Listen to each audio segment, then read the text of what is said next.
نؤمن به ونتوكل عليه ونعوذ بالله من شرور أنفسنا ومن سيئات أعمالنا من يهده الله فلا مضل له ومن يضلله فلا هادي له ونشهد أن لا إله إلا الله وحده لا شريك له ونشهد أن سيدنا وحبيبنا وطبيبنا وطبيب روحنا أما بعد فإن خير الحديث كتاب الله وخير الهدي هدي محمد صلى الله عليه وسلم وشر الأمور محدثاتها وكل محدثة بدعة وكل بدعة ضلالة وكل ضلالة في النار.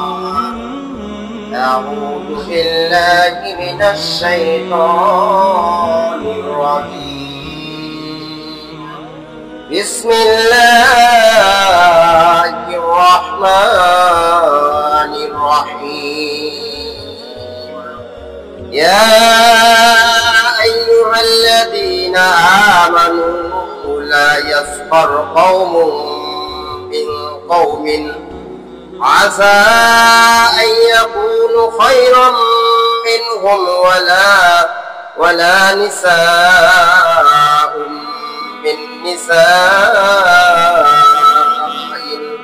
عسى أن يكون خيرا منهن ولا تلمزوا أنفسكم ولا تنابزوا بالألقاب بئس الاسم الفسوق بعد الإيمان ومن لم يتب فأولئك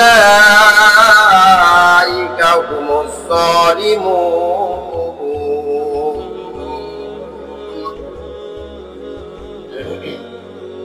عن أبي هريرة رضي الله تعالى عنه قال قال رسول الله صلى الله عليه وسلم إياكم والظن فإن الظن أكذب الحديث رواه البخاري ومسلم. সমস্ত প্রশংসা একমাত্র মহান আল্লাহ তাআলার জন্য, যে আল্লাহ সুবহানাহু ওয়া তাআলা আমাদেরকে একটা উত্তম জায়গায় আল্লাহর ঘর মসজিদে এসে বসার, আমাকে কিছু বলার তৌফিক ইনায়েত করলেন। এজন্য আমরা প্রাণ খুলে শুকরিয়া আদায় করি, সকলে বলে আলহামদুলিল্লাহ। দরুদ ও শান্তি ধারা বর্ষিত হোক রাসূলের প্রতি, যে রাসূল সাল্লাল্লাহু আলাইহি সাল্লাম আমাদের সর্বদিক দিয়ে সর্বশ্রেষ্ঠ নবী। সে নবীর প্রতি আমরা দরুদ পাঠ করি, সকলে বলি সাল্লাল্লাহু আলাইহি ওয়াসাল্লাম। সম্মানিত উপস্থিতি, আজকে আমার আলোচনার বিষয়বস্তু হচ্ছে আল্লাহর নির্দেশে সামাজিক আচরণ ও মানবিকতা। আল্লাহ রাব্বুল আলামিন কি নির্দেশ দিচ্ছেন সমাজের মানুষের উপর, সমাজে কিভাবে চলতে হবে, সমাজে কার সাথে কি ব্যবহার করতে হবে, সমাজের মানুষের সঙ্গে কিভাবে আমরা আচরণ করব, আল্লাহ রাব্বুল আলামিন কুরআনুল কারীমের সব কিছুই পয়েন্টে পয়েন্টে উল্লেখ করে দিয়েছে। আমরা একটা এমন সংবিধান পেয়েছি, পৃথিবীতে যত সংবিধান আছে সবগুলো সংবিধান যদি একত্র করা হয় আর আল কোরআনকে যদি একত্র এক জায়গায় করা হয়, তাহলে ওই সমস্ত সংবিধান বাতিল হয়ে যাবে। আল কোরআন বাতিল হবে না, এটা সবচেয়ে উঁচু মাকামে থাকবে, উঁচু স্থানে থাকবে। এর সম্মানটা আলাদা। কারণ সাধারণত আমরা বাংলাদেশে যেটা সংবিধান পেয়েছি, এটা শুধু বাংলাদেশ পরিচালনার জন্য, আর আল্লাহ রাব্বুল আলামিন এমন একটা সংবিধান দিয়েছে গোটা পৃথিবী পরিচালনা করার জন্য। সুবহানাল্লাহ। এরকম একটা নিয়ামত আমরা পেয়েছি, আমরা এই নিয়ামতটার জন্য আবারও শুকরিয়া আদায় করি, সকলে বলি আলহামদুলিল্লাহ। প্রিয় হাজিরিন, আল্লাহ রাব্বুল আলামিন এই সমাজের মানুষের চলার বা কথাবার্তার ভাবভঙ্গি কেমন হবে, সমাজে মানুষের সঙ্গে কি আচরণ করে কথা বলা হবে, মানুষকে হ্যাঁ তুচ্ছ করা যাবে কি যাবে না, আল্লাহ তাআলা সবকিছু উল্লেখ করেছেন। এখানে সূরা হুজরাতের 11 নম্বর আয়াতে আল্লাহ তাআলা বলেন, ইয়া আইয়ুহাল্লাযীনা আমানু, আল্লাহ রাব্বুল আলামিন বলছেন, হে ঈমানদারগণ, হে মুমিনগণ, তোমরা যারা ঈমানদার, তোমরা যারা মুসলিম, তোমরা যারা বিশ্বাসী আল্লাহকে, ওই সমস্ত মানুষদেরকে আল্লাহ তাআলা তাকে বলছেন যে ইয়া আইয়ুহাল্লাযীনা আমানু, হে মুমিনগণ, লা ইয়াসখার কওমুম মিন কওমিন, যে তোমরা উপহাস করো না, একজন পুরুষ আরেকজন পুরুষের উপহাস করো না, ঠাট্টামি করো না, হ্যাঁ তুচ্ছ মনে করো না। কারণ একজন মুসলমান পুরুষ আরেকজন মুসলমান পুরুষকে হ্যাঁ তুচ্ছ করা যাবে না। আল্লাহ তাআলা এখানে উল্লেখ করেছেন যে একজন পুরুষ, মুসলমান পুরুষ আরেকজন একটা মুসলমান পুরুষকে উপহাস করা যাবে না, উপহাস করো না। কারণ হ্যাঁ তুচ্ছ করা, উপহাস করা, তাকে কটাক্ষ করে কথা বলা, এটা করা যাবে না। কিন্তু আমাদের সমাজে দেখা যায় যে যারা একটু নিম্ন শ্রেণীর তাদেরকে আমরা উপহাস করি, কোথায় কোথায় তাকে খোঁটা দেই, কোথায় তাকে এমন ভাবে দাবিয়ে রাখার চেষ্টা করি যে মনে হয় যে ও একেবারে 10 হাত নিচে দাবে চলে যাচ্ছে। আমরা এমন মানুষকে কথা বলে ফেলি একটা কথা, যে কথাটা তার মধ্যে আছে কিন্তু তারপরে বলে ফেলছি, কিন্তু বলাতে ওই মানুষটাকে সম্মান হানি করা হচ্ছে। এই সম্মান হানি করা যাবে না। একটা মানুষের আয় ইনকাম কম হতে পারে, আমার আয় ইনকাম বেশি হতে পারে, অথবা আমার আয় ইনকাম কম হতে পারে, আপনাদের আয় ইনকাম বেশি হতে পারে। তাই বলে কি আমি সবসময় তাকে কর্মচোখে দেখবো না? সম্মানিত উপস্থিতি, আবার দেখা যায় যে বর্তমানে সমাজে যেগুলো বিয়ে শাদী হয়, বিয়ে শাদীতে দেখবেন যে শুধু বড় বড় মানুষদেরকে বাছাই করে বলা হয় যে ভাই আপনাকে দাওয়াত দিলাম, আমার মেয়ের দাওয়াত, আপনি আসবেন অমুক তারিখে, আজকে এই তারিখ, আগামী এই তারিখে বিয়ে হবে, আপনি আসবেন। বড়দেরকে শুধু সম্মান দিচ্ছে, বড়দেরকে দাওয়াত দিচ্ছে, আর গরিবদেরকে তারা কিছু দিতে পারবে না, তাদের কোনো অর্থ সম্পদ নেই, তাদেরকে আমরা হ্যাঁ তুচ্ছ মনে করি। ও কি করবে, ও আসবে একটা কাপড়, ছিঁড়া কাপড় পরে, ও আমার বাড়িতে এতগুলো মানুষ আসবে, বাইরে থেকে মেহমান আসবে, এই মেহমান গুলো দেখলে কি বলবে, এই জন্য আর কি তাকে দাওয়াত দেওয়া হয়। সম্মানিত উপস্থিতি, হ্যাঁ তুচ্ছ করা যাবে না। আল্লাহ তাআলা বলছেন যে লা ইয়াসখার, তোমরা উপহাস করো না, হ্যাঁ তুচ্ছ মনে করো না, কওম মিন কওমিন, এক পুরুষ অন্য একটা পুরুষকে। সম্মানিত উপস্থিতি, তাহলে এই আয়াতের ছোট্ট একটা অংশ আমরা বুঝলাম যেটা, যে একে অপরে উপহাস করা যাবে না, তুচ্ছ মনে করা যাবে না, মানুষকে ছোট মনে করা যাবে না। হতে পারে সে গরিব, হতে পারে সে মুচি, হতে পারে সে একেবারে নিম্ন শ্রেণীর মানুষ, তাই বলে আপনি উপহাস করবেন, তাকে দেখে ঠাট্টামি করবেন, হাসবেন, তাকে দেখে একটা অন্য কোনো কথা বলবেন, এটা করা যাবে না। সে মনে ব্যথা যদি পায় তাহলে এই ব্যথাটা আমাদের পাপ হবে, এমনকি আল্লাহ তাআলা নারাজ হতে পারে।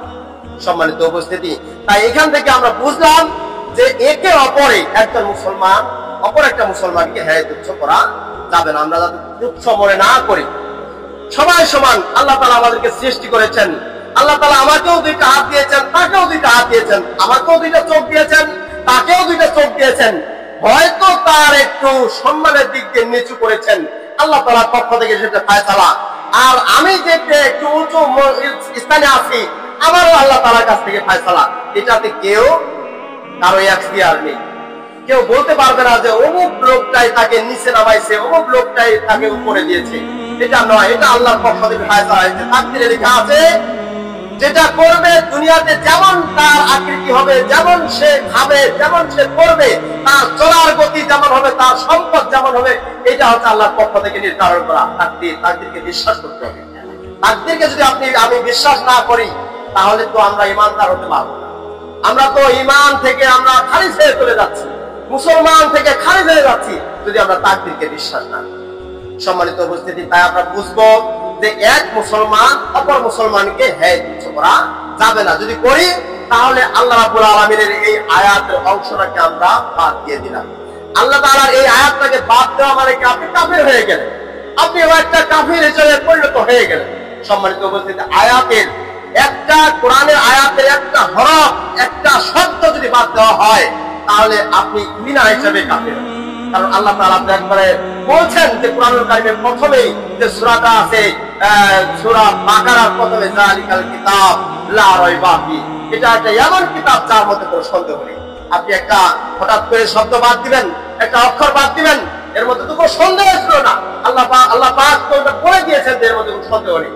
সম্মানিত উপস্থিতি, তাহলে এই আয়াতের অংশটা তো আমরা বুঝলাম যে একে অপরে, একজন পুরুষ আরেকজন পুরুষকে হ্যাঁ তুচ্ছ করা যাবে না, তুচ্ছ মনে করা যাবে না, ছোট করা যাবে না, তাকে উপহাস করা যাবে না, উপহাস করে কোনো কথাও বলা যাবে না।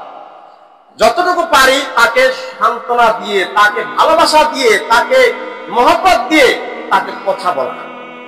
সম্মানিত উপস্থিতি, এরপরে আল্লাহ তাআলা বলেন আসা আইয়াকুনু খায়রাম মিনহুম।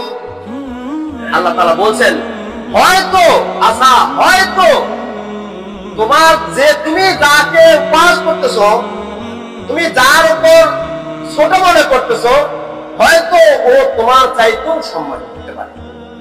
সম্মানিত উপস্থিতি, যাকে আমরা উপহাস করব, যাকে আমরা ছোট মনে করব, হ্যাঁ তুচ্ছ মনে করব, হতে পারে সে একদিন আল্লাহ তাআলা তাকে এমন যে তাকে সম্মান দিবেন, হয়তো তার চাইতে আরো বেশি সম্মানিত। সুবহানাল্লাহ। সম্মানিত উপস্থিতি, দেখেন না যে হঠাৎ করে গরিব মানুষ থাকতে থাকতে থাকতে থাকতে হঠাৎ করে তার একটা ভালো কাজের জন্য সে লাখপতি হয়ে গেছে, একটা সে রাস্তা পেয়েছে, আল্লাহ তাআলা তাকে চোখ বাতিয়ে দিয়েছে যে তুমি এইদিকে যাও, তুমি সম্পদশালী হবে, হয়ে গেছে। অনেকে দেখা যায় যে মুড়ি বেচতে বেচতে বেচতে বেচতে সে সরকার হয়ে গেছে, ঝালমুড়ি বিক্রি করতে, চা বিক্রি করতে সরকার হয় না হয়তো। যেমন আমরা শুনি ভারতের সরকার, সে চা বিক্রেতা, চা বিক্রি করতে করতে সে কি হয়েছে, প্রধানমন্ত্রী, সে প্রেসিডেন্ট ভারতের। তো এইরকম অনেক ইতিহাস আছে যে ছোট থেকে সে বড় হয়েছে। যেমন একটা আমরা বাক্য পড়ি, প্রায় পড়ি যে ছোট ছোট বালুকণা বিন্দু বিন্দু জল গড়ে তোলে মহাদেশ সাগর তল। এটার আসলে ভাবার তো অনেক বড়, যে ছোট ছোট বালুগুলো তৈরি, বালুগুলো আস্তে আস্তে আস্তে আস্তে একটা চর হয়ে যাচ্ছে। নদীতে দেখেন না যে যেখানে একবারে মনি ছিল, পানি একেবারে গভীরতা বেশি ছিল, কিন্তু ওইখানে এই ছোট ছোট বালুগুলো আস্তে আস্তে, কণাগুলো আস্তে আস্তে একেবারে দেখা গেল যে বড় ধরনের চর হয়ে গেছে, যেখানে বালু তুলে মানুষ এখন ইনকামের রাস্তা করছে। সম্মানিত উপস্থিতি, তো আসলে এটা কথাটা হচ্ছে এটাই যে একটা নদীতে ছোট ছোট বালুগুলো ভাসতে ভাসতে ভাসতে ভাসতে তো এক জায়গায় একবারে বড় ধরনের একটা চর হয়ে যায়। চরে আবার সেই কতগুলো ঘাস গজায়, ঘাস গজাতে গজাতে সেখানে আবার মানুষ বসবাস করে, এরকম আছে। তো সম্মানিত উপস্থিতি, এই জন্য আল্লাহ তাআলা বলে যে মানুষটাকে তুমি উপহাস করতেছো, এই ছোট মানুষটাকে, এই ছোট মানুষটা হয়তো একদিন তোমার চাইতে বেশি সম্মানীয়। সুবহানাল্লাহ। সম্মানিত উপস্থিতি, এরপরে আল্লাহ তাআলা বলছেন যে এরপর আল্লাহ তাআলা বলছেন ওয়ালা নিসাউম মিন নিসাইন। এখন শুধু কি পুরুষগুলা, যে পুরুষগুলা উপহাস করা যাবে না, এখন মহিলাদের ব্যাপারেও আল্লাহ তাআলা বলছেন যে ওয়ালা নিসাউম মিন নিসাইন। একজন মুসলমান মহিলা, একজন মুমিনা আরেকজন মুমিনা নারীকে বা মহিলাকে যাতে উপহাস না করে। এখানে পুরুষ না, এখানে পুরুষ তো প্রথমে বলেছেন আল্লাহ তাআলা, এরপরে বলছেন যে একজন নারী যাতে আরেকজন নারীকে উপহাস না করে। এমন অনেক নারী আছে যে সমাজে চলে, এত ভাবে এত ছোট মন নিয়ে চলে, বা তার কিছু নেই, ভিক্ষা করে বেড়ায়। এমনও মানুষ, এমনও নারী রয়েছে যে নারীটা কাপড় চোপড় ভালো নেই, কিন্তু আরেকজন বাড়িতে, আরেকটা বাড়িতে ওই নারীটার কাপড়, আশাক পোশাক সবকিছু ভালো, উন্নত মানের। যে নারীটাকে উপহাস করা হচ্ছে, এই নারীটার কাপড় পরিধান করেছে, হয়তো তার কাপড়টা কম দামি, 200 টাকা দামের শাড়ি হতে পারে, বা 200 টাকা দামের একটা মেক্সি হতে পারে, অথবা 200 টাকা দামের একটা হিজাব হতে পারে, কিন্তু আর একটা বইয়ের প্রতিবেশী একটা রয়েছে, ওর যে কাপড়টা আছে, তার কাপড় আশাক পোশাক গুলো যে আছে, এইগুলো একটু দামি হতে পারে। তাই বলে ওই দামি নারীটা, দামি কাপড় পরা নারীটা কম দামি কাপড় পরা নারীকে উপহাস করবে, এটা কোনো সময় যেন করা যাবে না। কারণ আল্লাহ তাআলা এখানে পুরুষদের পাশাপাশি নারীদেরকে বলছেন ওয়ালা নিসাউম মিন নিসাইন, একজন নারী অপর একটা নারীকে যাতে উপহাস না করে, ঠাট্টাবিড়ি না করে, হাসাহাসি না করে, তাকে এমন ভাবে নিয়ে আসতে হবে, তাকে ভালোবাসা মহব্বত দিয়ে।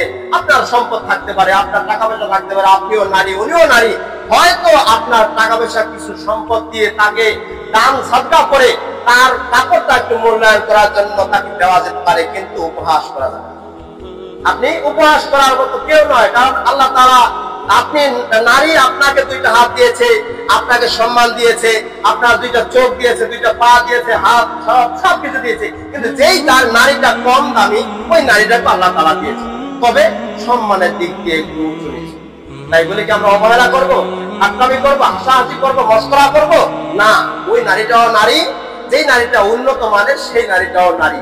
কারণ সে আল্লাহ তাআলা এরপরে বলছেন যে আসা আইয়াকুনু খায়রাম মিনহুম, এখানে আল্লাহ তাআলা বলছেন যে আসা আইয়াকুননা খায়রাম মিনহুন্না, যে হয়তো যেই নারীটার উপর উপহাস করা হচ্ছে ওই নারীটা তার চেয়েও আরো সম্মানী, মর্যাদাবান হতে পারে।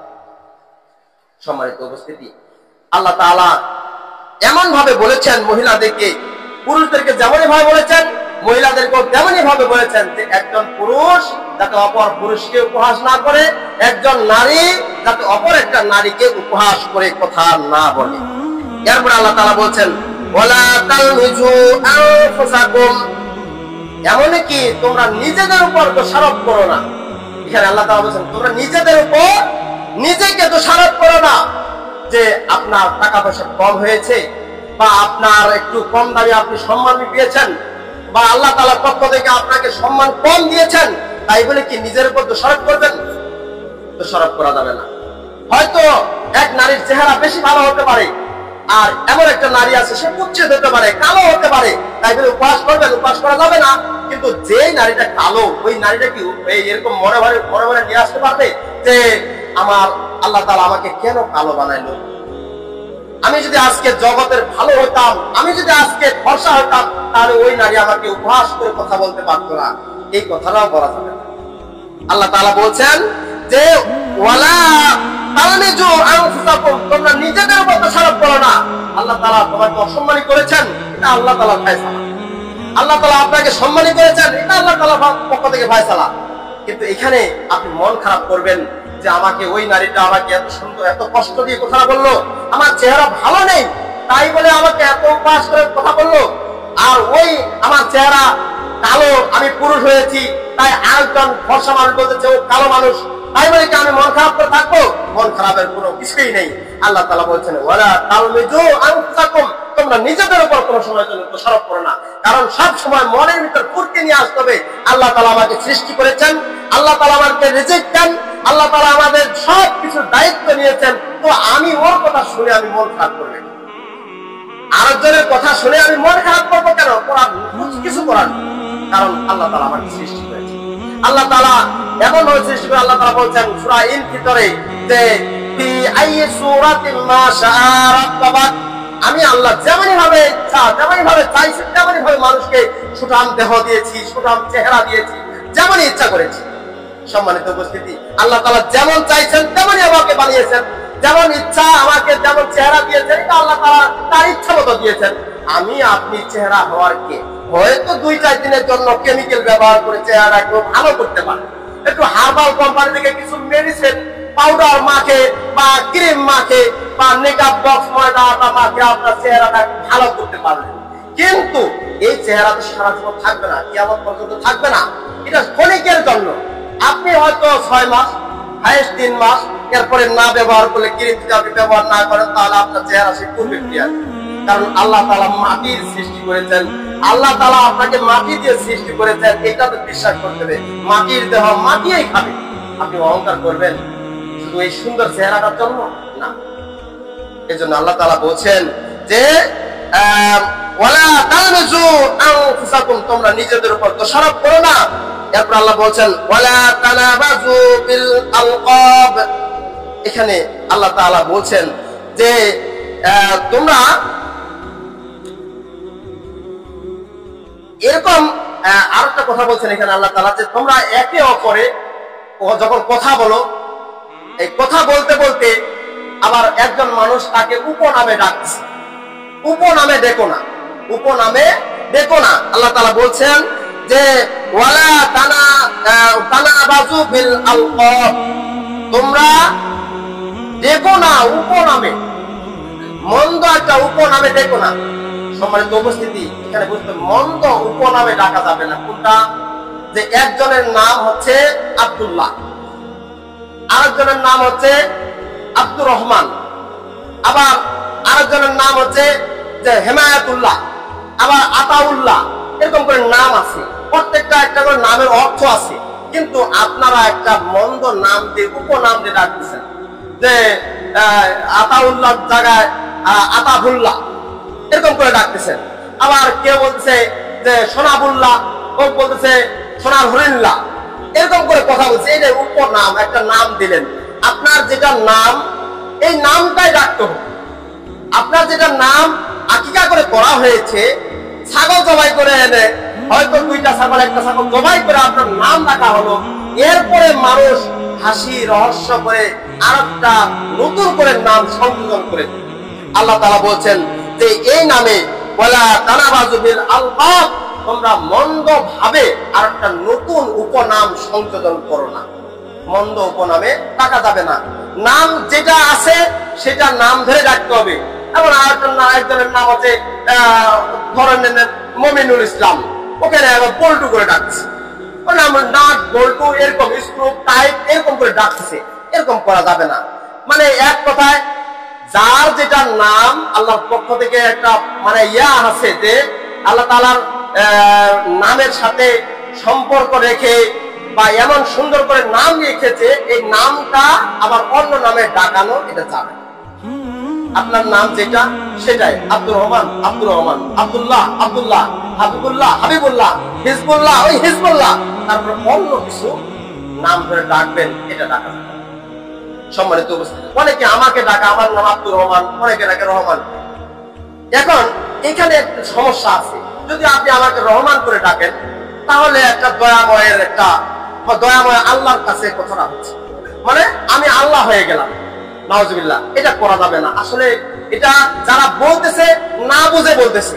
যদি একজন মানুষ জেনে বলে যে রহমান তো তিনি হচ্ছেন আল্লাহ, মেহেরবান তিনি রহমান, তিনি হচ্ছেন আল্লাহ, এখানে আমি রহমান করে ডাকবো না। কিন্তু আপনি জানতে পারছেন, বুঝেছেন, আজকে থেকে আপনি বুঝলেন, এরপরে যদি আমাকে বলেন যে রহমান, তাহলে আপনি ভুল করলেন, আপনি ভুল করে যাচ্ছেন। কিন্তু না জানে, না বুঝে, না শুনে যদি আপনি আমাকে রহমান বলেন, তাহলে আপনার পাপ হবে না, আপনি পাপী হবেন না।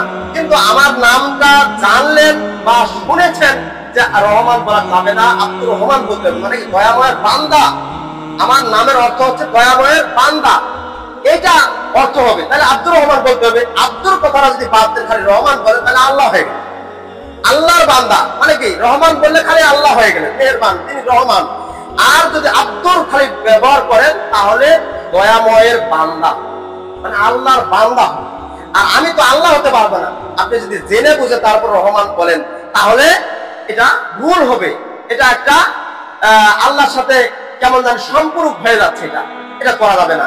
আসলে এই বিভিন্ন নাম ধরে এটা একটা হচ্ছে ভুলের কারণে হয়। কিন্তু অন্যান্য নামগুলো, যেগুলো নামের প্রচলন আছে, যে কেউ সোমবারে হয়েছে, কেউ মঙ্গলবারে হয়েছে, অন্য মঙ্গল, যে বুধবারে হয়েছে কুথারু, মানে এরকম করে নাম রাখে। কিন্তু নাম আর প্রকৃত নাম আছে, প্রকৃত নামটা বাদ দিয়ে আবার এই কুথারু, মঙ্গল, সোমল, এইগুলো নাম রাখে। এটা করা যাবে, এটা থেকে বিরত থাকতে হবে। এটা আল্লাহ তাআলা বলছেন, এটা করা যাবে না।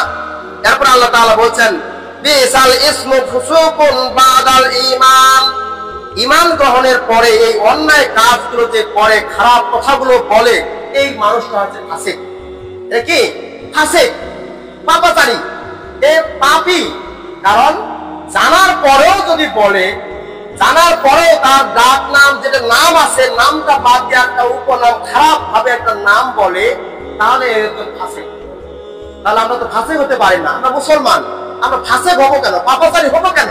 আমরা পাপাচারী হতে পারবো না। কারণ এই জন্য আমাদের আজকে থেকে বুঝতে হবে যে যার নাম যেটা, সেই নামে আমরা ডাকবো।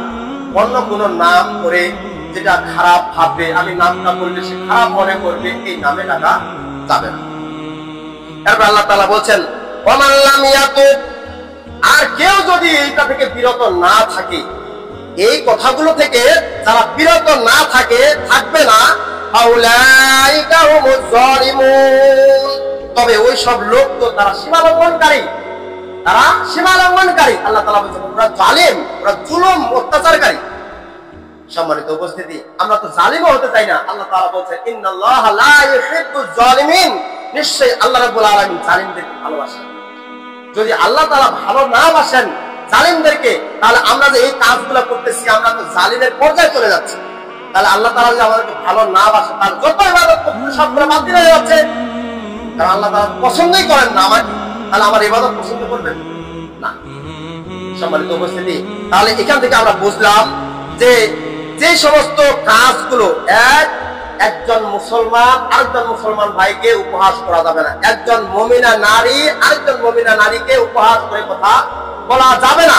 এরপর আল্লাহ তাআলা বলছেন যে তোমরা নিজেদের উপরেও দোষারোপ করো না, আপনার সম্মান কম হতে পারে, আপনার টাকা পয়সা ধন দৌলত কম হতে পারে, তাই আপনি উপহাস করে বলছেন আল্লাহ তুমি আমাকে এত সম্পদ কম দিছো, এত সম্মান কম দিছো, আমার চেহারাটা এত খারাপ দিয়েছো, এত কিছু খারাপ দিয়েছো, এরকম করা যাবে না। আল্লাহ আমি দুনিয়াতে থাকতে চাই না, মানুষ আমাকে উপহাস করে, আপনি এই সমস্ত কথা বলতে পারবেন না, আল্লাহ তাআলার ফয়সালা এটা।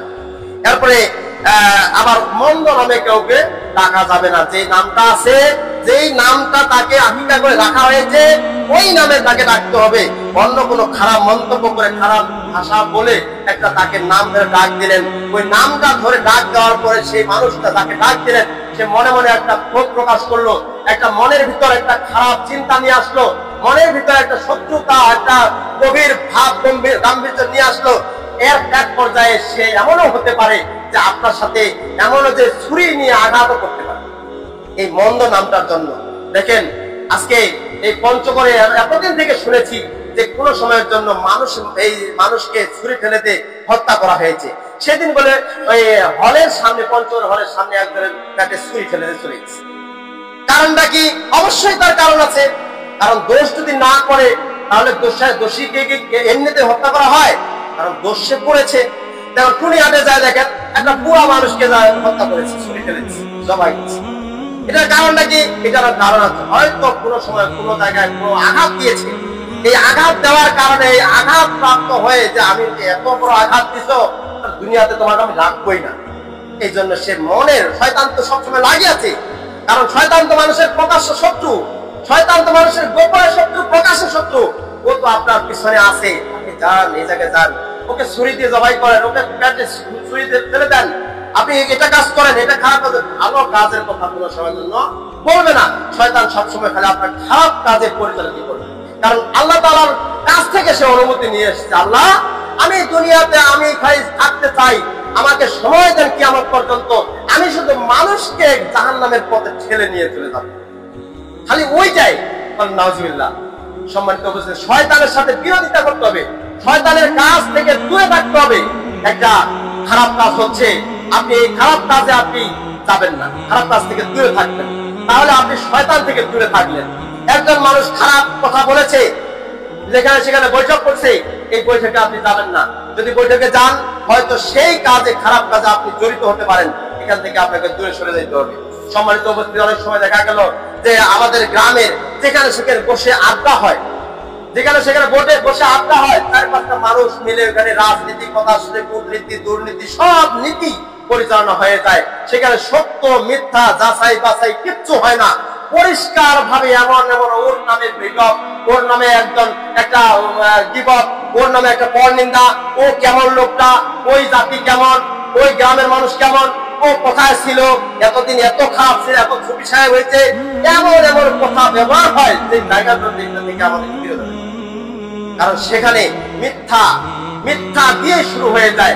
সেখানে দেখবেন যে একজন মানুষের বাড়িতে কিছুই হয় নাই, একজন মানুষের বাড়িতে কিছুই হয় নাই, তার মেয়ে সংক্রান্ত নিয়ে কোনো কিছুই হয় নাই, কিন্তু তার মেয়ে বাড়িতে আছে, তারপরও ব্রিজে বসে, যেখানে সেখানে চায়ের স্টলে বসে বলা হচ্ছে যে অমুকের মেয়ে পালাইছে। সম্মানিত উপস্থিতি, এই কথাগুলো কেন আসে? সমাজে এই সমস্ত গীবত পরনিন্দা হচ্ছে কেন? এই কাজগুলো থেকে আমাদেরকে অবশ্যই বিরত থাকতে হবে, কারণ এই কাজগুলোর জন্য ঝগড়া বিবাদ লাগে থাকে।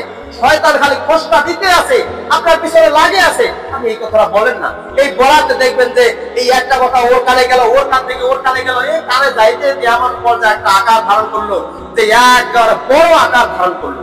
সেই আকারটা এমন যে কেস মামলা থেকে শুরু করে এমনকি যে বড় আদালতে হাইকোর্ট পর্যন্ত চলে যায়।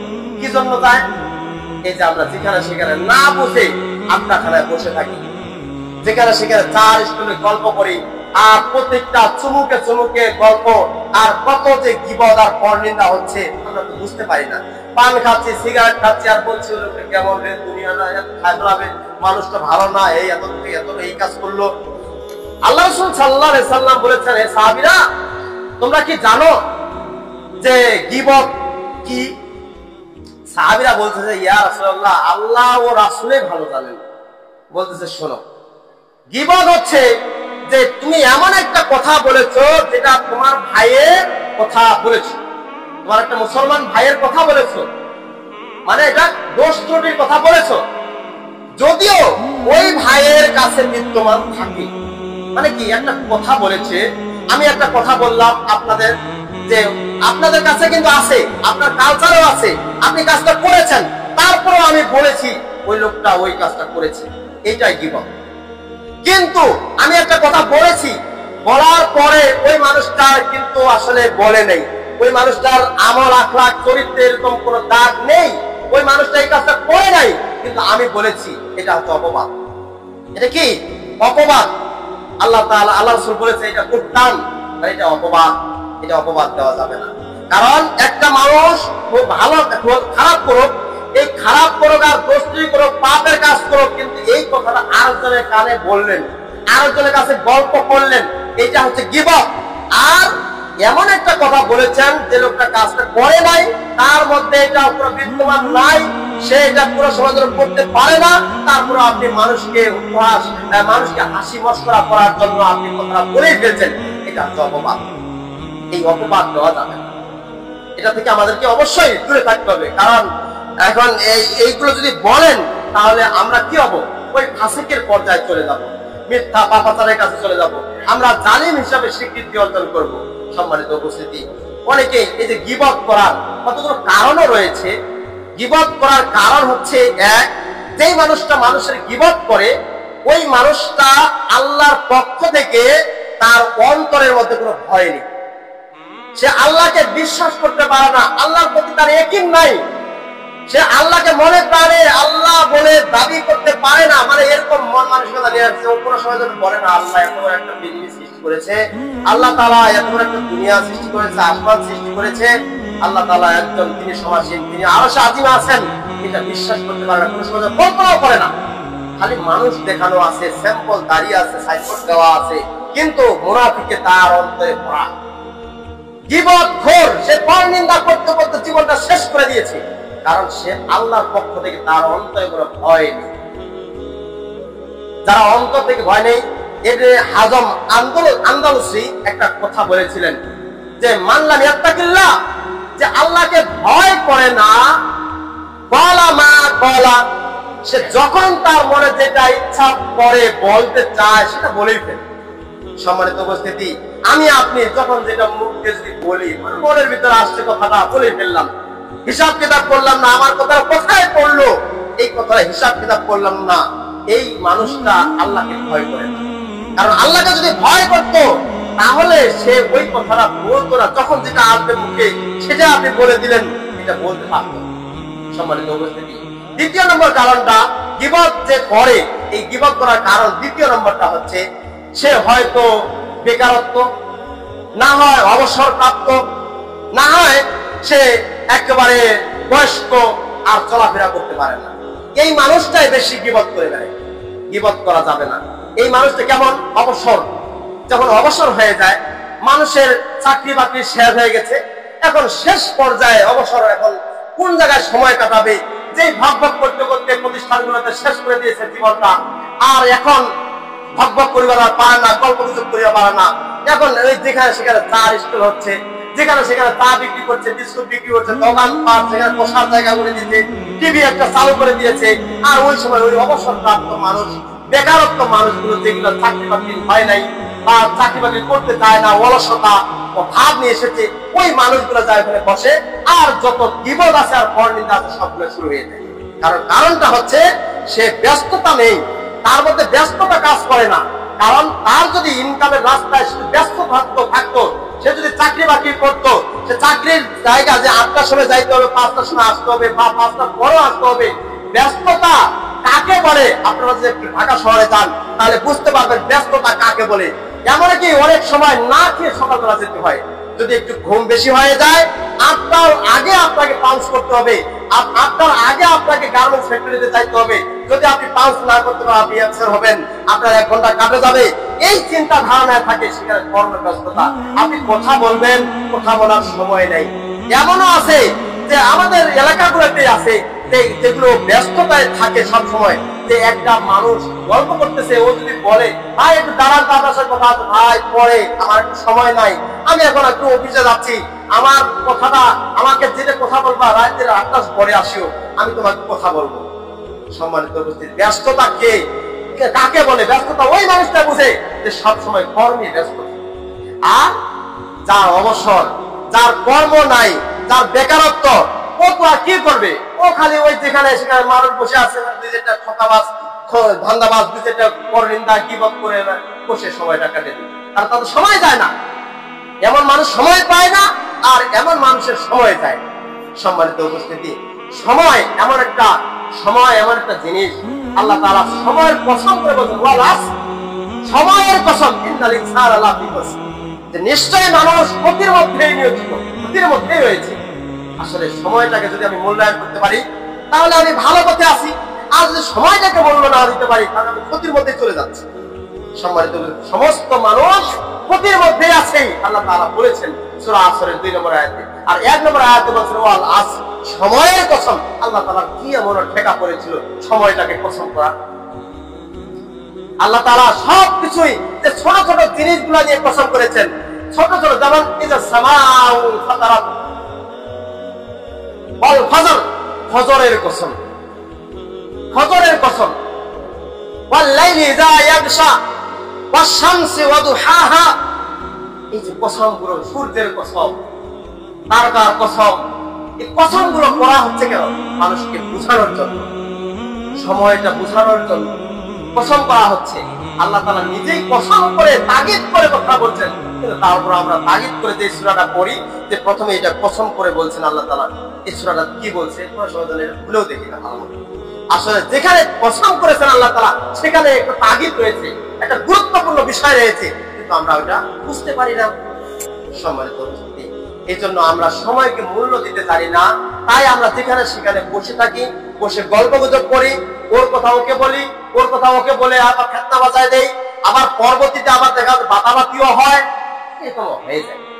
সম্মানিত উপস্থিতি, সময় নাই। আপনি বেকারত্ব আছেন, আপনি ওই সময় ওইখানে যাবেন না। আপনি এমন ভাবে থাকেন যে আপনি নীরবে থাকেন, যখন প্রয়োজন হবে তবে মানুষের কাছে দাঁড়ে যান। যখন প্রয়োজন হবে, অপ্রয়োজনীয় কোনো জায়গায় বসে থাকা ঠিক না। যদি আপনি অপ্রয়োজনীয় কোনো জায়গায় বসে থাকেন, 10-12টা মানুষের কাছে একত্র থাকবেন, 10-12টা মানুষের 10 মতো কথা হবে, আপনার মতো আপনারও একটা কথা হবে। এই কথায় কথায় কথায় কথায় এমন কথার পেঁয়াজ হবে, এই পেঁয়াজটাতে এমন পেঁয়াজ, জিলাপির পেঁয়াজ করতে করতে জীবন শেষ। সম্মানিত উপস্থিতি, বুঝার চেষ্টা করেন আসলে আমরা যেগুলো করতেছি।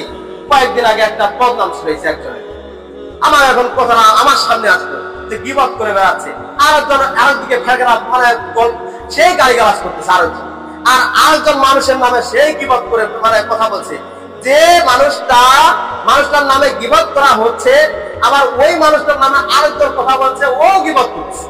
মানে এই ওর উপর গীবত করতেছে, ওই ওর উপর গীবত করতেছে, ও পাপ করতেছে, ও পাপ করতেছে, কিন্তু পাপ যে দুইজনের হচ্ছে, দুইজনে বোঝা। সম্মানিত উপস্থিতি, এটা বোঝার চেষ্টা করি যে গীবত হচ্ছে আল্লাহ রাসূল আল্লাহ রাব্বুল আলামিন বলেন যে গীবত, তোমরা কি তোমাদের মৃত ভাইয়ের গোশত খেতে পারবা?